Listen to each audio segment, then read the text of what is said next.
All right. Welcome back to Inside Prediction Markets. We're having some technical trouble with Chris, so I'm going to rip through some stories real fast before we get into our interview.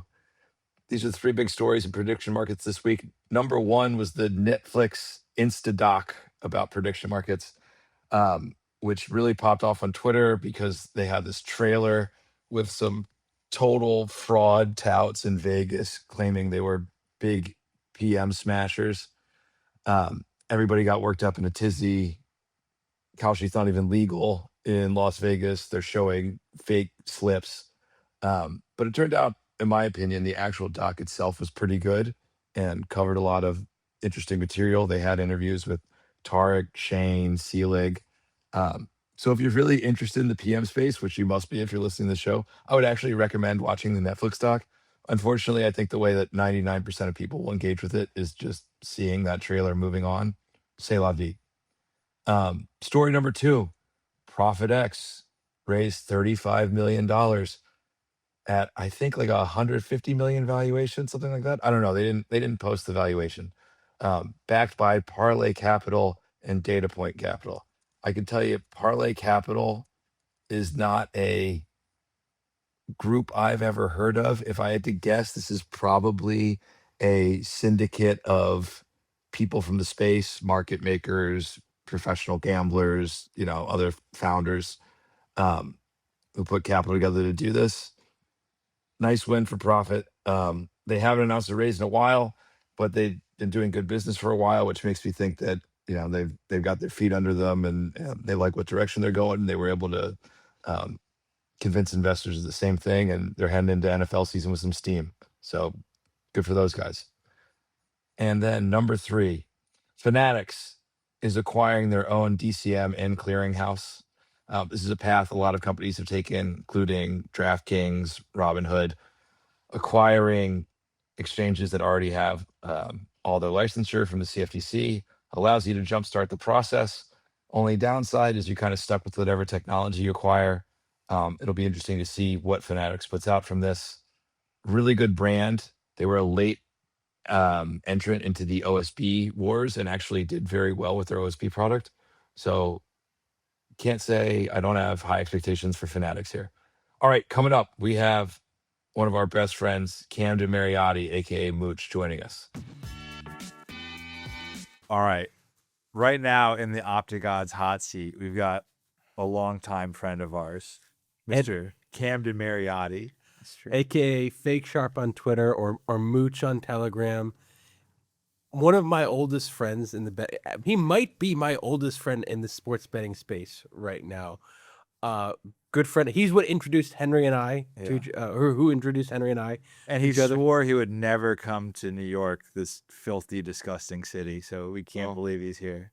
I like the city. Some things I do think are filthy and disgusting. What's wrong with New York? Well, I was walking in Times Square last night, and I had to avoid two people that were fighting each other. One was trying to beat the other person with a chair. So yeah, but you're a Vegas guy, right? So yeah, but usually that type. I mean, usually that type of stuff doesn't really go down like right where you're walking. Yeah, in Vegas, don't they have like the sewer people they have their own system? Or? Yeah, and there was a lot of rats last night. I swear, I saw there was like a tree, like, or a plant, like, that was just, there was like probably 20 rats like in the bush or whatever. It was nuts. They kind of come out after night. All right, so we had a dinner last night, and we asked with a couple of people that did not know the great Camden Mariotti. Yeah, and we asked for an introduction, and he gave a 20-minute introduction on himself. So I would ask Camden, could you give a 3-minute or less intro on your background and whatnot? Yes, absolutely. So I started off in gambling and poker. Chris basically was part of that. That's why we go back so far. Honestly, I think Chris is right. I don't think there's anyone he knows in gambling, at least at this point in time, that, he's no longer than me, because the first time I gambled was a 10-cent, 20-cent poker game at his house in college. So basically, poker progressed to a point for me where I was doing really well, making a lot of money, or at least a lot at the time. And then I discovered sports betting. I made the decision that I can make much more, like the ceiling is much higher in sports betting. Chris was the one who introduced me to sports betting as well. And then it kind of took off from there. At this point, basically, I would say within the last year, I've switched my focus entirely to prediction markets, exclusively Kalshi pretty much, and Novig obviously. But pretty much those two platforms only for me at the moment. I do some stuff here and there, but I would say it's 95% of my volume or higher. I don't think it's going to be like that forever for me. But I basically made the decision that, this is where I should focus right now. And in the last year, that's where I focused. Prior to that, I was betting, in a lot of other spots, but now it's just Legals, PPH. legals and PPH. Yeah. So, I mean, that's not a secret, but, yeah, I mean, now it's prediction markets. And the thing I like about prediction markets as well, in addition to always getting paid and, let's hopefully always getting paid. The day they don't pay will be If you piss us off, you may not get paid anymore. the day they don't pay is always the first time they don't pay. So they've always paid, and I think it will continue that way, obviously. And then you don't really have to worry about any sort of gray areas, which is nice. And there's no friction when it comes to moving money around, etc. The ceiling's much higher, at least in my opinion, it is. And yeah, this is where I see myself at least for the next 5 years, maybe 10 plus. It really just depends on how it goes. I really enjoy the work. I don't really view it as work. I view it as a new challenge to solve every day. I've always viewed gambling that way. No matter what I'm doing, it's always what problem can I solve today, and it could always present itself differently. But yeah, that's my story.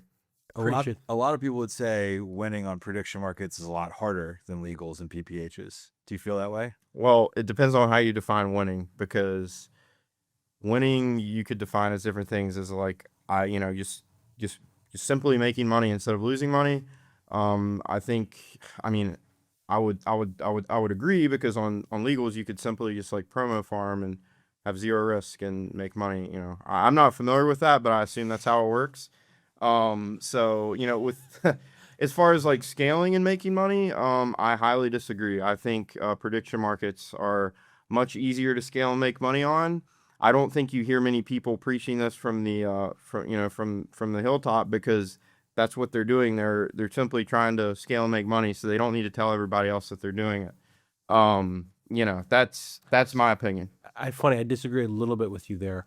I think if you want to make there's ranges. If you want to scale and you consider making 500 to $1 million or $2 million a year, I would argue that it's actually a little bit better to scale on legals. Interesting. But if you want to make 7 figures, 8 figures a year, as we see some of the big dogs in prediction markets doing, it's almost impossible to do that on legals, and it's going to be much easier to do, because as the higher you go, the smaller edges you need, the more complex your system has got to be, and it's much harder. I think it comes down to a matter of how much friction you see yourself having when it comes to legals, because I think the ceiling, like a chemistry analogy, the limiting reagent when it comes to legals for most people isn't, their ability to get money down via just having the money to do so. It's about having the money in the account to get the money down, and having the account, and all those things that kind of stack on top of each other, the cash flow and the stuff that I'm not going to talk about, but all the sum of all of that is something that is basically a handicap that you're constantly dealing with when you're trying to bet on legals, that is non-existent on prediction markets. And I think for a lot of people, especially on that upper end of the threshold that you mentioned, 500 to 2 million, I think that a lot of people are going to have a hard time generating 7 figures worth of EV on legals, not because they don't have the bankroll, but because the friction is just way too much for them. Now that's going to differ for everyone. Obviously something that you've done very well in the past is solving problems that others can't. And I mean, that's always going to be the common denominator when it comes to sports betting, is what can you do differently than everyone else to solve the problems that they view as major obstacles when it comes to, it could be anything. It could be a business thing. It could be, looking for an edge. It could be anything. But I think for most people, they're, think it's easy to downplay how hard it is to move money, and to not just to manage a network of beards and accounts, no matter if it's PPH legal, no matter where it is, to manage all that and to have everything under control can be quite overwhelming. And someone that's really smart might be able to just sit down with an AI all day long and figure out like an edge or a trading strategy, they might not ever be able to like unlock the EV that they'd be able to in the legal world simply because of all Fair. the things that, I just mentioned. So I think for them, prediction markets, like you don't really need anything. You don't need anyone. Like I guarantee you, like there's an edge sitting out there where you can sit down and if you grind it, like, 500K is like a walk in the park, and the higher end of your threshold, yes, like it might be a little bit harder once you get there, because you might need a team of people at that point, but I still think that the legals are harder. That's just my personal opinion. It's going to need to be edited because unbiased. I'm starting to go into my what's it called? You're cooking. Don't even worry. No, it's what's Manic state. Manic state is an interesting way to put it. I call it going down a rabbit hole. That's the word I was looking for. No, it's But great. yeah. Before Henry had a question, but could you give the story on how you and Henry met? I think that's a great one. I mean, I don't know the exact day we met. I know we were playing on a poker app together, and at some Who's point, better at poker? I think you both have different opinions of that.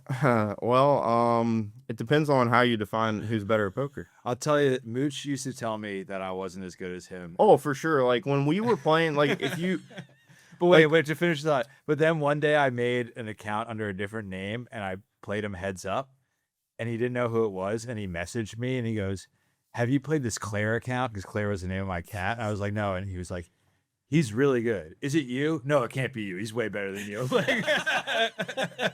He's way more aggressive. I do think, well, I mean, I think there's like a psychological advantage to you playing under anonymity. Yeah, maybe it's a dirty trick, but no.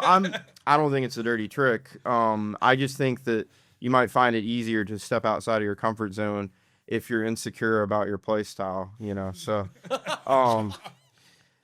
Wait, so I feel like you've told it to, if you want to say it a little bit too. What I remember is we used to play a lot. We'd play a lot of the same like 5-10 games basically, and he would like call me out in chat. I don't even know what about. Wait, this man being aggressive in chat? That's shocking. He demanded my phone number, and then he called me up. I think planning to yell at me for something. I don't know, but we got on the phone. And it was like, I would love "Hey to see man, these what's chat up?" We were logs like boys instantly. Yeah.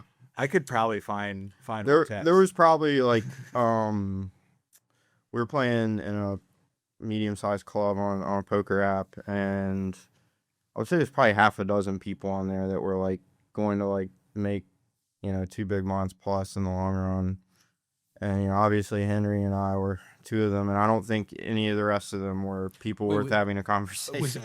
Isaac was part of this too, right? He joined a little bit later. And I messaged him, and he immediately was like, "Well, my main thing was sports," and that was right around the time. Yeah. I wouldn't say Isaac was putting in the type of like when I say He like, wasn't putting in volume. there were only like a handful of people putting in volume, and Yeah. at the time, like it didn't really. There was a very low barrier to entry, so Yeah. on the low end, like you could just bum hunt like 2 or 3 fish and make money technically. So I talked about this in my Substack, but I think it's interesting. It's like, Camden knew Henry, and then he also knew Isaac as an Altman Sagan, not Rose Berman, and who we've also had on this pod before. And he introed me to both of them, both you and Isaac, and we created the Discord chat. And this is like almost 4 years ago at this time. I feel like, and we all have grown a lot from there. It's very funny. It was all through Camden. Camden is He brings people together. What can he say? I think there's a lesson to be learned in that. It's been only 4 years, and I think on a week or if not daily basis, we hear people want to have conversations about where things are going to be in 5 or 10 years, and it's just like such a hilarious thing to even try to think about when we look at the last 4-year window, just like history itself. Like, we would have never guessed to be sitting here. So I think it's people need to focus on what they're doing right now and in the short to midterm, and not stress about things happening later, because this is what you know about now. This is what you can control. So that's the lesson to be learned in that. So here's what I wanted to ask you, because you talked about like there's all this friction with legals. What are the frictions with PMs? Like what is your limiting factor? Why is your ROI not double from what? Oh yeah, I mean, the very like simple answer to that is technology. And what I mean by that is having the tools at your disposal, at least through the way that I have always like viewed this is, I would say there's like definitely like a big school of thought that's like this, is like, I try to figure out what I think the price should be for an event happening.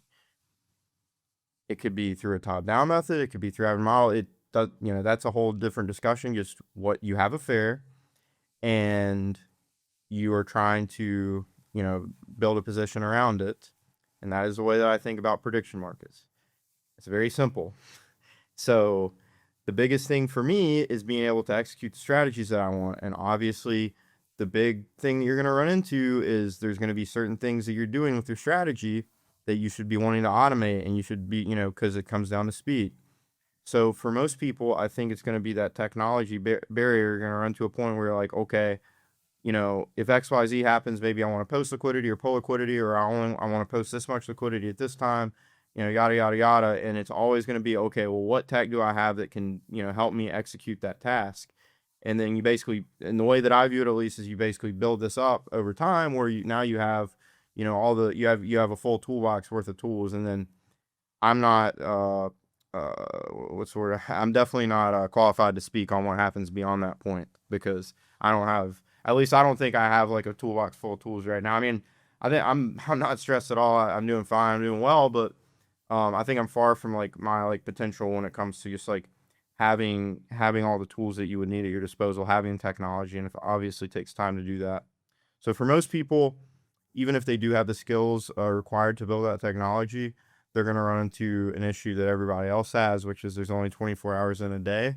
So then the way that you solve that problem is you hire people, like you bring more people in, like you disperse the tasks, amongst people, because you have 3 people, now you have 72 hours in a day instead of 24. So that's the way. I think those are the 2 biggest friction points: the technology, and then once you start going down that path, I think you realize that you can no longer do things by yourself at some point in time. So yeah, that is a long-winded answer to your question. adding people costs money though, because they want to Yes. get paid, and it also, there's opportunity costs, right? Because when you're operating by yourself, you always have optionality. You can always just like, oh, I'm dropping all the sports books and I'm going full PMs. Oh, I'm gonna start just like trying to this, right? Where when you partner with somebody, you can't just switch up on them one day and change your mind and be like, we're done, right? Like that's part of it. Is I think it can be really hard to find that perfect partnership where everybody gets what they need out of it. So then it becomes like this, business problem, right? Then it becomes like, how good of a businessman are you when you want to scale to a certain point, and because then you're dealing with people, right? So at the end of the day, like, without like going too deep, like, you're just dealing with people, and you're trying to run a business. Once you get to a certain point, and you're going to have competing interests. One side of your brain is going to be saying, hey, I need to make this most amount of money, and then the other side of your brain is saying, hey, I need to take a step back, and I need to think about this logically from like a ground up sense, when it like a businessman does. Because a businessman might say, hey, like, we're not going to trade today because we need to do these things, and then the EV man is going to say, oh my God, you're losing, you're losing all this money. So I think for a lot of people, it's just going to be like juggling all that, and it becomes like running a business, and you have to decide what's optimal in the long run, not today, not tomorrow, but you have to think about, like I said, the near to midterm, and you have to try to optimize for that. That is my blanket advice. And I'm not like this like crazy like successful guy over here, but I definitely know, like, for most people, I think they can certainly get like where they want to be and much further beyond that if they just execute simple basically game plans and goals. Like, there's no need to overcomplicate anything. You just have to think about things very logically and try to optimize. And speaking about employees and stuff, you've got 2, right? Or did you hire? Yeah, and you've had them for a while now, right? Yeah. So I've had these guys for a while, and it's definitely a big struggle for me recently. Why? Because I'm having to basically jump between different things.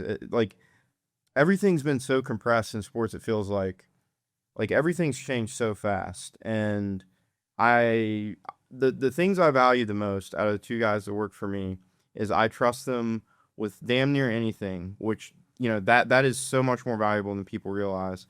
and they're loyal and they're hardworking, and you know, they're willing to like be independent when it comes to like owning their role and stuff like that. So I highly valuable that, and it would be way more expensive to replace them, even if I found someone that was maybe had all the, you know, the resume, the talent, but the two biggest things for me are trustworthiness and loyalty, and that's something you can't teach. So for me, the question was never, okay, I need to, you know, clean house, whatever, and you know, because now we're going from legals and PPH to PM, which, you know, you see everybody PM's like, okay, like I need a quant, blah blah blah, this and that, which is great. I'm not at that level where I've even had to think about that personally, but for me, it's about using these employees that I have and teach and helping them learn new skills, and basically learning these new skills alongside of them, and saying, you know, the goal will never change. You know, just how we get there has changed a little bit, and we have And to. the goal being to make money. Yeah, the goal will be to make. I mean, yeah, the goal is to, you know, is to scale, right? Yeah. So, you know, and to make money, like, yeah, but like to make more money, you know, in, you know, the next term than you did the previous term, and then that's scaling, right? So that's never changed. And there's a big lesson, and honestly, like, it's a really good test. It's like, if you want to make it in general in anything gambling related, gambling adjacent, you can call it whatever you want to call it, but at the end of the day, like, you know, anything that involves like this type of like competitive atmosphere where, you know, like you have to go out and get it, like adaptability, being able to adapt, and I mean, especially in gambling, but like being able to adapt is so valuable. Like, if you can't adapt, you will die. And that's, there's a difference between somebody that's been gambling, you know, 0 to 2 years, and a guy that's been gambling 10, 20 plus years. Like, those guys are, you can't kill them. Like, no matter what happens, they're going to find a way to earn. Can you give an example recently of where you had to adapt and where you had to like pivot real fast? In the PM space, we're basically on a daily basis learning about new problems that we have. Like, what kind of, like, okay, we need this, and just being able to like on the fly, like, figure out these problems and build the things you need and shift your goals and say, hey, like, maybe the way we were doing things then wasn't optimized. Like, you know, like, I guess this like kind of like blends in with being able to basically, and this is like one of Chris's biggest skills in my opinion, is being able to just like, no matter what, like, basically have zero emotional attachment to anything. First of all, that's required as a prerequisite to do this, but you have to be able to say, like, you have to just be able to completely like reverse your opinion like that, and not have any regrets about it, and not be attached to anything, and be able to say, hey, nope, this is wrong, we have to do it this way. And it's like, no matter even if you were saying for like the past 6 months, oh, this is right, this is 100%, and not being the guy that's just attached to that and he's just gonna die on that No hill. ego. Like, yeah, no ego, I guess that's a better way to put it. But yeah, I mean, yeah, you just, and you know, there's just certain things that, you know, might happen where you just have to be able to just drop everything you're doing and pick up something else. I mean, that's life, I guess. It's funny because I think a lot of the guys, like the old school guys, are like, I think some of them, I don't want to name names, have like refused to like join PMs. They're like, nah, I'm gonna stick with my old ways. Then, you know, 2 years from now, 3 years from now, they might realize, oh man, I missed the boat. But on this other side, you know, some guys who've gone all in, if you know, Supreme Court goes against or something like that, could be there being like, man, I wish I wasn't like all in on PMs. I think like this is like goes back to what I was saying earlier though. Like, I think like if you're not going to join PMs, like, maybe you have a good reason, whatever. Like, I'm not here to decide that for you, but I'll tell you one thing, like, deciding like, oh, I'm not going to do PMs because the Supreme Court might rule against it in a year is like the stupidest thing I've ever possibly heard. I'm not saying that's like their Yeah, but so like that's just like a sad excuse. That's like not going to the gym and saying you had work or whatever. Like, you could still do the work. You're just like, you don't want to do it for some reason. The thing that I think when it comes to these like people that maybe don't want to get into PMs, so like the thing I said earlier, like, anybody that's been around a long time, like, they know something, like, they're there for a reason, like, they're unkillable, because you can get killed a lot in gambling. So if you've made it a long time, like, I mean, maybe you just call it survivorship bias, you can say all these things, but this is the way that I view it. Like, they're doing something right, and maybe the thing they're doing right is they're just not taking enough risk, and so that's why they don't die. But eventually, it will catch up to you if you're just gonna like you're just gonna die a slow death. Like eventually, it will catch up to you. Eventually, like things will evolve, and this is just a theme in the world in general right now. Things are just like evolving like logarithmically. Like every day, it's like way more progress in the next day, and like it just compounds and compounds. And We see that with Claude, I mean, in Yeah. AI. and the same thing is happening. It's a microcosm of what's happening in the sports industry. In the last like 20 years, I mean, even look at the evolution of poker in 20 years. And poker is very simple. This is way more complex, but poker went from basically being the craziest, gambling thing where you just had people have no idea what they were doing maybe 20 years ago to modern day. If you sit down at any random poker table, everybody has headphones on. Nobody talks. Everybody's got GTO Wizard. It's hell. Like it's not. It's solved. Like it's ruined. And eventually, sports will approach that point. I'm not. And don't take this to say, oh yeah, like the lazy people. They'll in addition to talking about using the Supreme Court is be like, well, in 5 years, like it's all gonna be ruined. But okay, well, how about you make money for the next 5 years instead of complaining the whole time? So. Right? Like, No, I agree. So yeah, like eventually sports will approach that point, and in order to the only thing that you have to worry about is that you're just staying ahead of the curve, and that you're getting better each and every day. And as long as you're getting better each and every day, you are doing so much more than everyone else, because most people are, what's a C? A C is an average. Like most people are average. Like you can get a B or an A, and it doesn't take a rocket scientist to do it. It just takes dedication, hard work. I mean, you're going to have to sacrifice certain things. You're going to have to be willing to adapt. You're going to have to use your brain, all these things. Like you're going to have to be logical.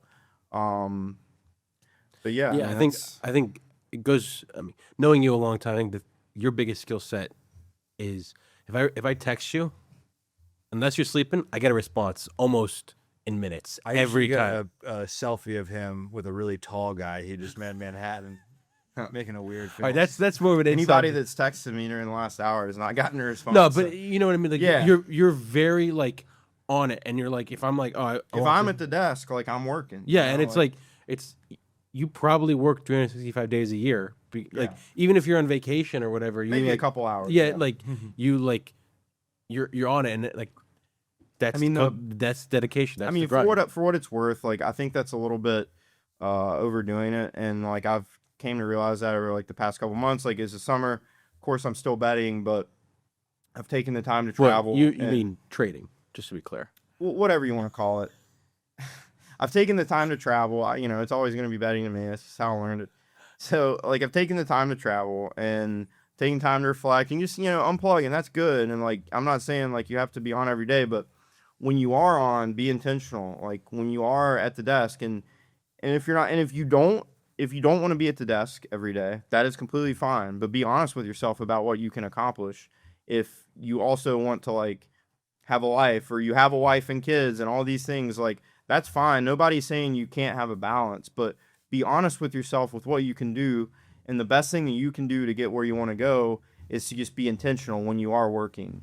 That like, because so much people, they waste time, and I feel like they're on autopilot and they're lazy. It's like there's a lot of positive like feedback loop that happens in sports when you are intentional, because you can notice it right away. Like you find you basically generate more EV in a day, and like anyone that's been around enough and that knows what they're doing is going to understand that, hey, like I made way more bets today. I had more EV today, and it's a positive feedback loop. So just try being more intentional. Just try like doing things a little bit better, and you're just going to instantly like see results in your at least in your EV. Like maybe like the bets lose, and a lot of people, they let that affect them too. You should really try to just completely not worry about sweating the bets.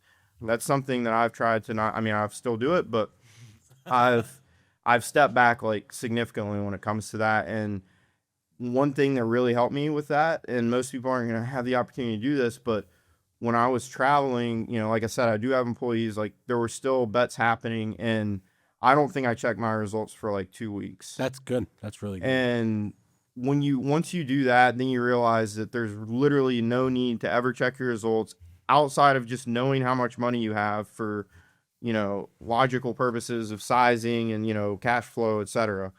That's the only thing that you need to be aware of, and just completely detach from results, and don't let that have any sort of impact on what you're doing day to day, because it can only drag you down. It can't make you do anything better. I promise you that. Before we wrap up, I want to ask you one more thing. Yeah. You're going to Bet Bash in a couple of weeks? Of course. What are your goals at Bet Bash? What are the kind of people you're trying to meet? Like, what are you going there hoping to achieve?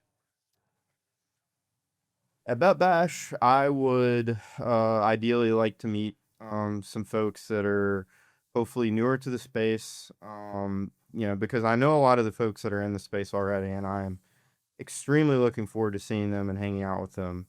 But like when I see you guys in Vegas, like, I mean, I know after dinner last night, I know this isn't going to be the case, but the way that I prefer things to be, like with my gambling friends who I've known for a long time, like we basically, and we don't know everything, but like we're not going to learn anything new by talking about it at dinner. So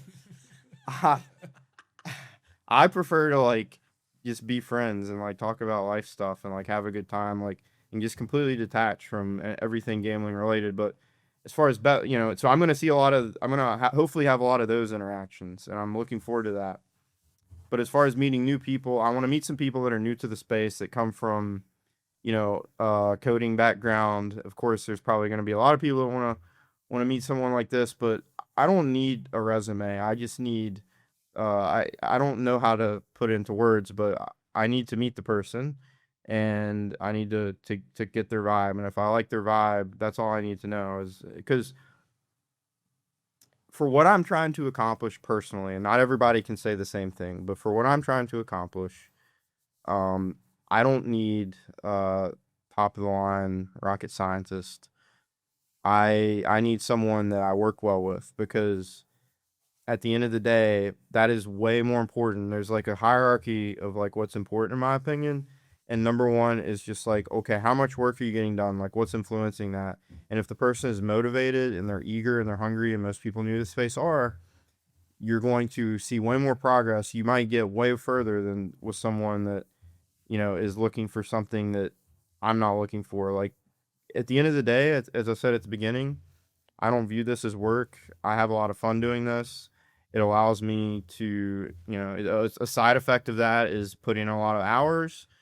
And I don't view it as clock in, clock out. Like, okay, like, but there are a lot of people that come from, the standard like American dream. Let's go to college for 4 years and we'll have a 9 to 5 for the rest of our lives. And I want that 6-figure salary number, benefits. I want to clock in, clock out, just sit there and do the work, and not really ever have any sort of like drive or passion or, desire to like go higher than that. That's not the person I'm looking for. And there's a lot of people, a lot of young people that are coming out of college, and that's what they want. And I don't necessarily blame them, because for a lot of people, that's there's more to life than certain things. But for what I'm trying to build, and anyone, and you could apply this to anything, for what I'm trying to build, I need heart, I need passion, I need the ability to, this isn't just, you think when like these, like, think about like a football team, like, you think Nick Saban is gonna like get a bunch of people on his team? They just want to show up and like, oh yeah, let's go through the motions, just to say we did it. Like, fuck no, like that. So like, if you want to build, if you have the goal, if you want to be a national champion, if that is your goal, if you want to be the best, then you damn well better be showing up acting like it, and driven like that, and that will get you way further than any sort of like, anything on paper will ever say about you. So for me, it's about meeting you in person and talking to you and understanding what your goals are, and if they align with mine. And if they don't, hell, we still might be able to do something. Like there might be something to happen, but I'm looking for people to join my team that are very driven, and they want to go far, and they realize, what's at stake here, in the upside of the prediction market space. And then we'll work great together, because that's all I need. So you said I got one of the last Yeah. thing. I'm ready to run through a brick wall. Yeah, right now. I know. I'm very motivated by that speech. It was Oh, great. That sounds sarcastic. No. I think you're right though. It's like you need people that are really like going above and beyond. And you also said it earlier, like you want trustworthy people. And Yeah. but Someone with heart is so much more likely to be trustworthy too. yeah, Because it completely eliminates a lot of the sociopathic motivation things that could be going on. So, Okay. someone with passion, their only thing is they want to just be the best. Yeah. And that doesn't, nothing else matters. It's not about how do I extract money from someone. So, anyways. So you said a lot about passion and emotion and the controlling it. I've noticed your Twitter. You've had some emotional takes before. Of course. Do you want to like comment on anything? Like you've had some, I don't want to say beefs, but maybe a little bit of beefs with a couple people. Do you see any problems with that or? Well, so I will say this. I'm not happy with everything that I've ever said on the internet. Like I'm not claiming to be a saint here, but I do think there is a middle ground of talking shit. I think it's fine to talk shit on Twitter to an extent. I think, shit talking on Twitter is kind of healthy in some aspects. I'm not saying everything should go, but as long as you're not like making it personal or like using any sort of like offensive language, it like I don't think there's anything wrong with that. Like there's obviously like a very like hard line between these two types of behavior. So, I'll just leave it there.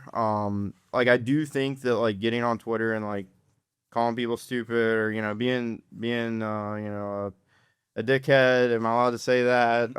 If you're a dickhead on Twitter, like it's that's what Twitter's for, in my opinion.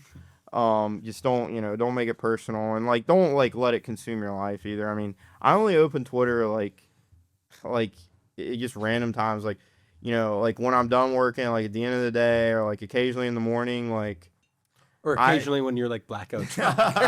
well, that's in the night column. So, but that's what Twitter is for. Like Twitter is not a serious forum for anything, in my opinion. Like, I'm sorry, like if you disagree, but That's fine.